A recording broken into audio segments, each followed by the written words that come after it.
Yeah. So Marth pillar combos. So there's a couple factors that go into this. Are you sharing your screen? Oh, yeah, yeah. Let me give me a sec. Screen. Let me know and you can see. Yep, we're good. Yep. Okay, so the first thing is obviously the percent, right? So if he is at 0, and I try and pillar, let me just set the DI to off.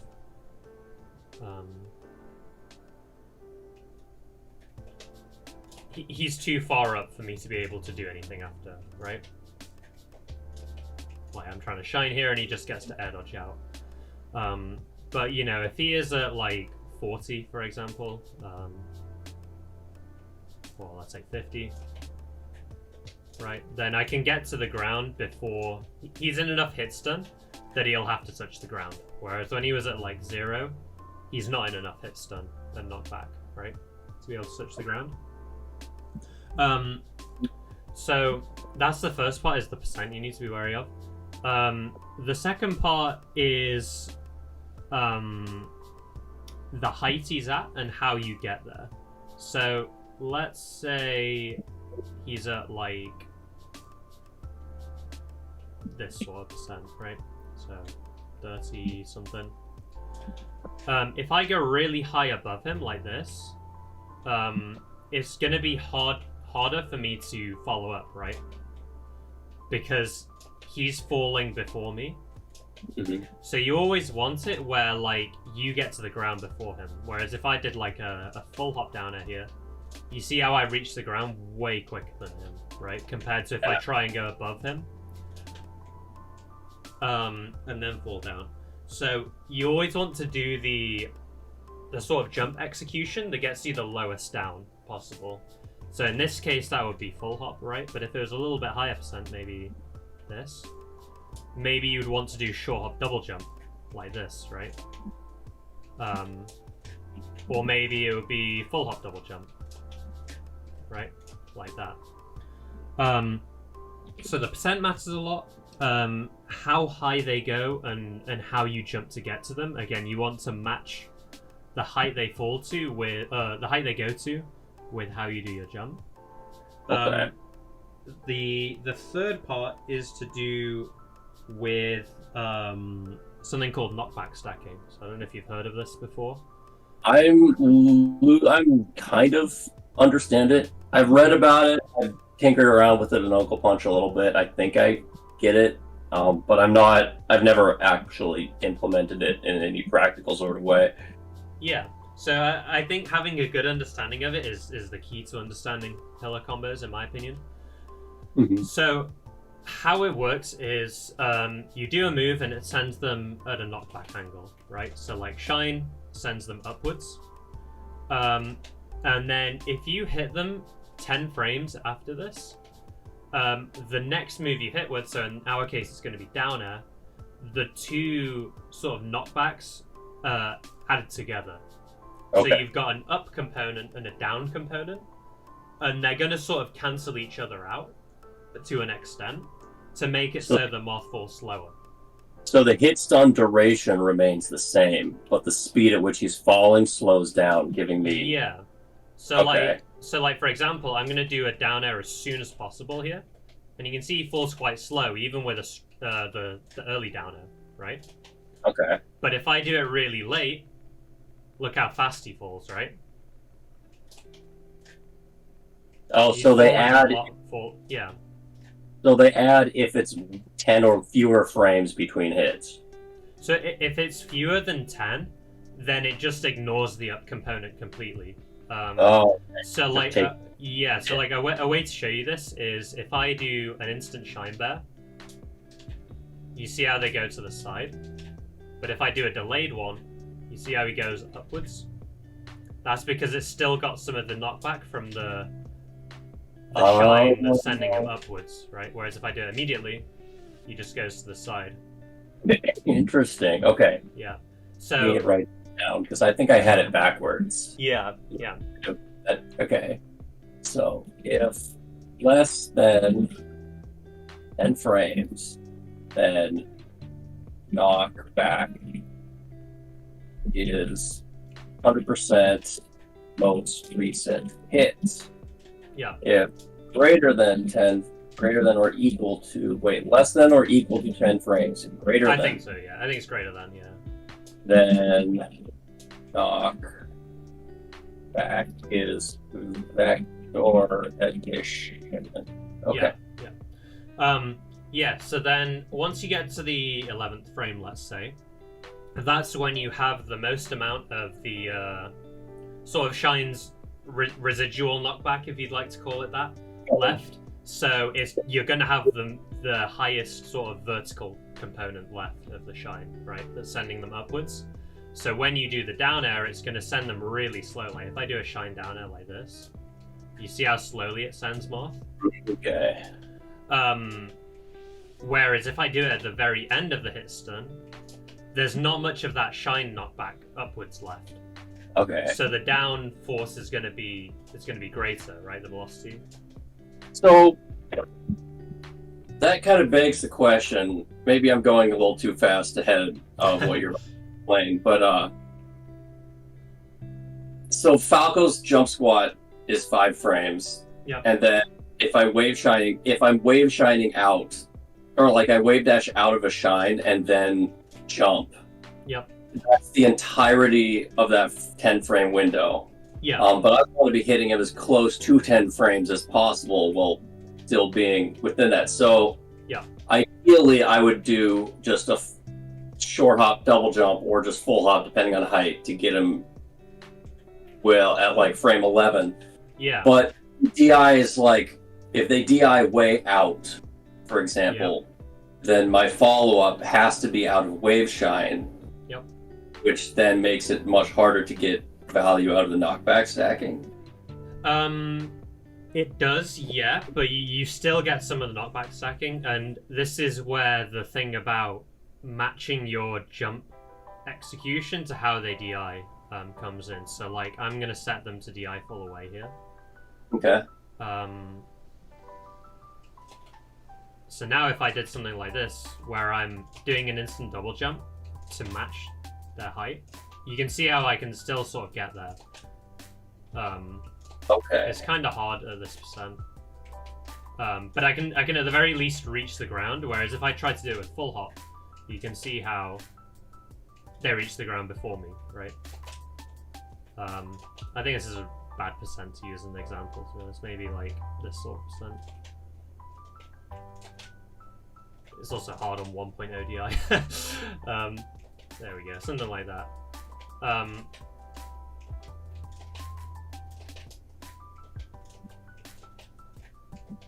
There we go.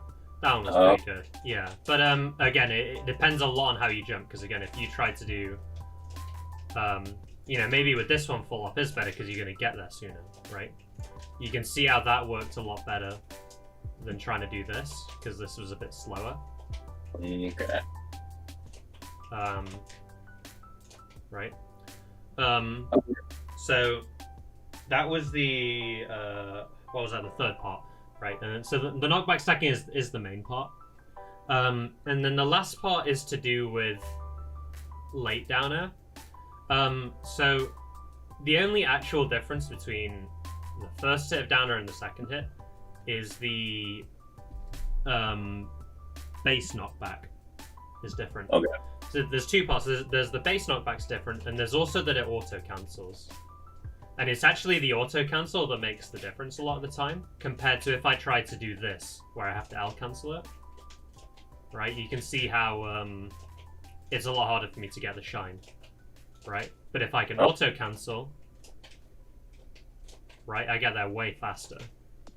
Okay, so the rising dare started early will knock him down at a slower rate, but also it'll give me the auto cancel so I can act early once I hit the ground. Yeah, exactly.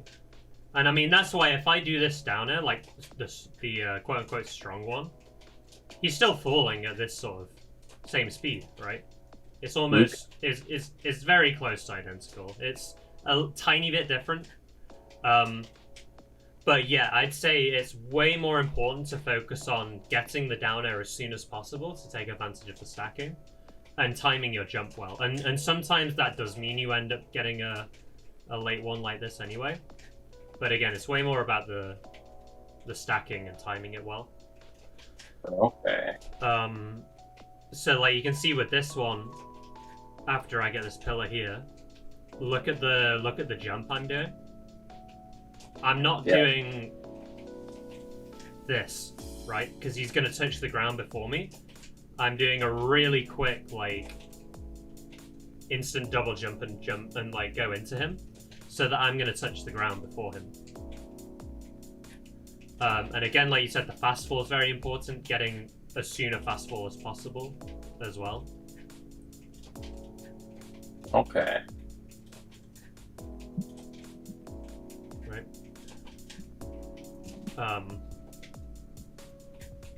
But yeah, so that I think that's all of the parts of it covered. There's a few nuances to do with Marth can... So this usually works for quite a long time, but Marth has some things they can do to make it a bit awkward. So for example, if they smash the eye on the down air, so they could smash the eye down, they're going to touch the ground sooner. Oh. Right. So then, so that limits the range. And then also at low percent like this, if they smash the eye up, it's got a lower chance of working. So like if I do trajectory the eye,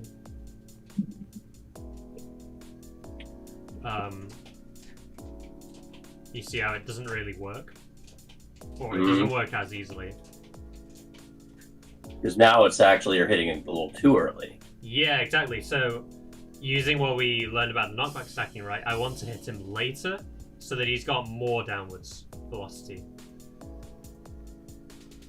Yeah, that's if you're reading it at the SDI.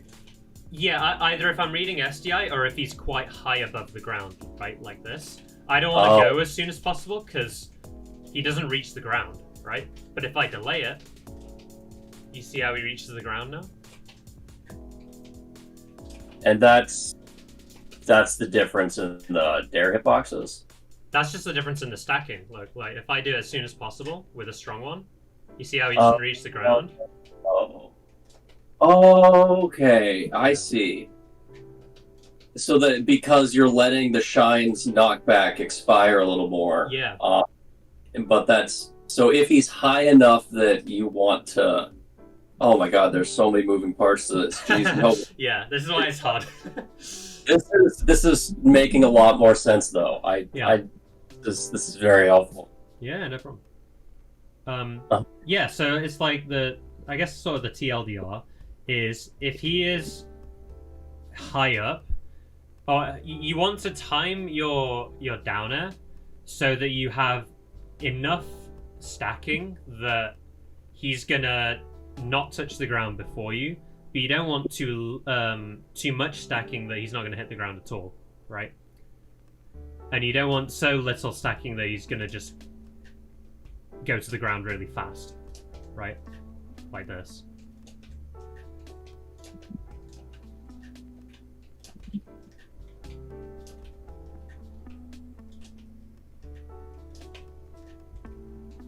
So you're adjusting the timing at which you hit him based on how high he is and his percent. Because if he was really like, let's say he was at like this percent, right? He's really high up, but I still want to hit him really early because if I hit him really late because he's high up, he's going to reach the ground way before me, right? Okay, and that's just because he's a higher percent, and so he'll move quicker, and so... Yeah. Okay.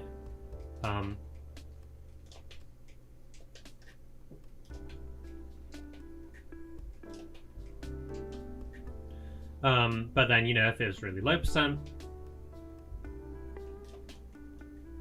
Again, I want to delay this as much as possible, like that. If I go really early... You know, if I tried to just do this out of a full hop, for example, there's no way it's going to work, right? Okay. But if I delay it as long as possible just before the hit stun ends, you can see how it links really cleanly. Okay, I have got a lot of uncle punting to do on that one.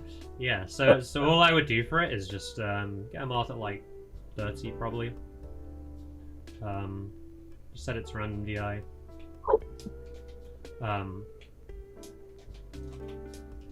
And I mean I'll turn the smash DI off. I'll just do a few for you, and you can just sort of watch and try and like identify some of the different things I'm doing to get it to work. So like then it was important how I did my jump, right? Yeah, the short hop double jump. Yeah, and I'm hitting like as low down as I can. Okay, so yeah, so you want to like just clip him with the top of the dare hitbox. Yeah, yeah. And then immediately fast fall.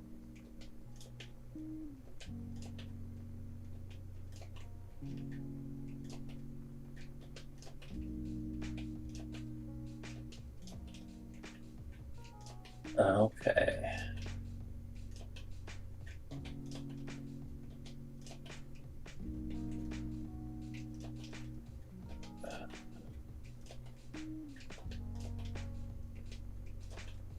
Which is why you'll actually see when Mango does it. Sometimes he'll mess up like that, where he goes like too far below them, because he's trying to like get just that perfect hit, basically. Okay. Something like, you know, when it hits right like that, it's really really good. But you know, you can see like sometimes I'm doing instant double jump, sometimes I'm doing full hop.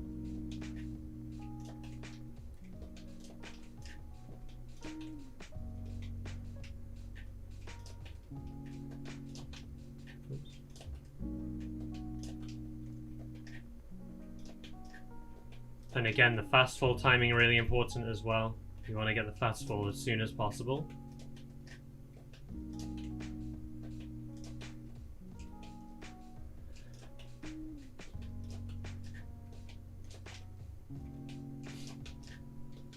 So you can see there I did it too early, and he got the air dodge out, right? Okay. Yeah, I think probably what I'm just going to have to do is just get into Uncle Punch, try it, see what happens, diagnose what I need to change. Exactly, yeah. Yeah. Just go with each of these, and like when you do mess it up, you know, let's say I did like it's kind of hard for me to just like mess it up naturally.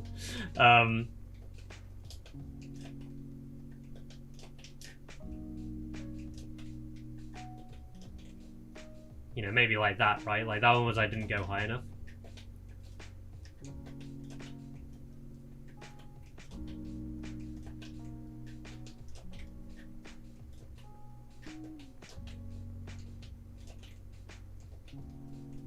And then you obviously don't want to do it for too long, or else you'll be able to tech. So I usually start to finish it with a bear, maybe once it gets to about 80 or 90.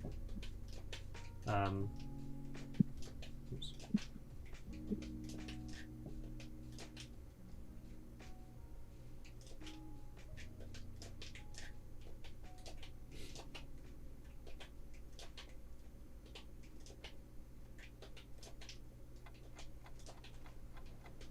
And then obviously ending it with down smash is really good as well.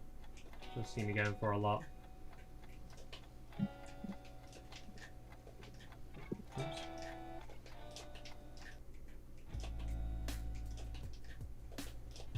Okay. Yeah.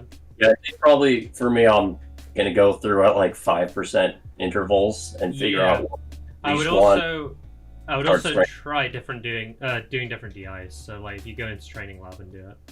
Yeah, I just have it set to random DI or something. Yeah, and do so like you can use custom DI for this, and just do like full away, for example, and just try it like just do that.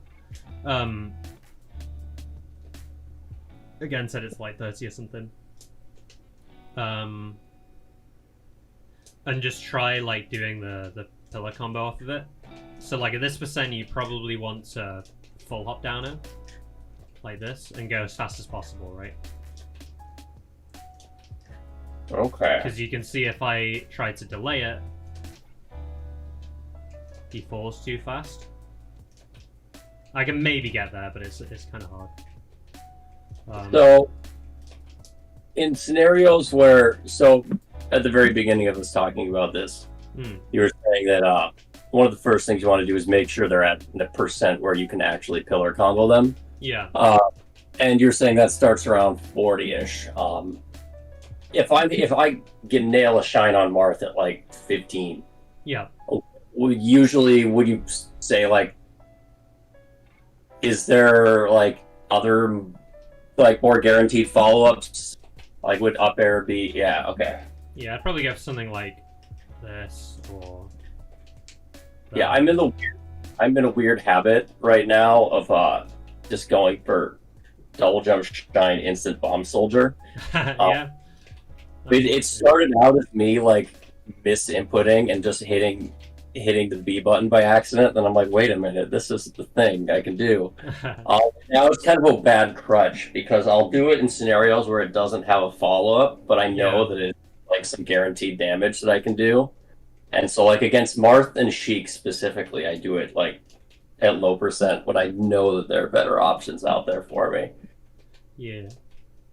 Yeah, I would stick with the Shine Bear or Upper. The other thing you can do is go for the pillar anyway, but then read the double jump out, which can be pretty good as well. Oh, okay. So go a little high on them and then try and... Yeah, and then do like full hop up air or something. Okay. Okay, do you feel like... obviously there's quite a lot there and there's a lot of elements to it, but does that give you a bit of a better idea on how to pillar combo? My notes are pretty extensive here, so awesome.